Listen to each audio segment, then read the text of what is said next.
আমার জীবনে যখনই কঠিন কোনো ব্যথায় আমি আক্রান্ত হয়েছি, কাতর হয়েছি, তখনই এই সূরা পাঠ করে ফু দিয়ে সেই ব্যথার জায়গাকে মুছেছি। আল্লাহ রাব্বুল আলামিন বিস্ময়করভাবে, অলৌকিকভাবে আমাকে সুস্থতা এবং আরোগ্য দান করেছেন।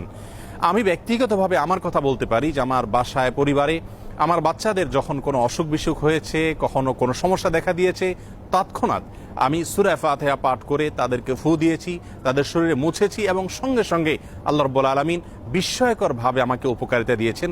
আর এরকম ঘটনা আমার জীবনে 2-4 বার নয়, বরং অগণিতবার ঘটেছে।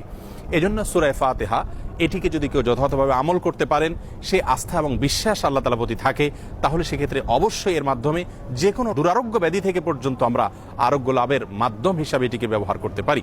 হাদিসে কুদসিতে আল্লাহ রাব্বুল আলামিন বলেছেন, আনা ইনদা যন্নি আবদি বি, বান্দা আমার প্রতি যেমন ধারণা করবে আমি তার প্রতি সেরূপ আচরণ করব। অতএব পরিপূর্ণ আস্থার সাথে, বিশ্বাসের সাথে যদি কেউ যে কোনো অসুখ বিসুখ থেকে, যে কোনো ব্যাধি থেকে মুক্তি লাভের জন্য সূরা ফাতিহাকে পাঠ করেন, সেটি পাঠ করে কোনো পানিতে, তেল ইত্যাদিতে ফু দিয়ে সেটি যদি ব্যবহার করেন, প্রয়োগ করেন, অথবা শরীরের কোনো জায়গায় অসুখ দেখা দিলে এটি পাঠ করে যদি ফু দেন সেই জায়গায় বা মুছেন, ইনশাআল্লাহ বিইذনিল্লাহ আল্লাহ তাআলা তাকে ওই রোগ থেকে মুক্তি নসিব করবেন।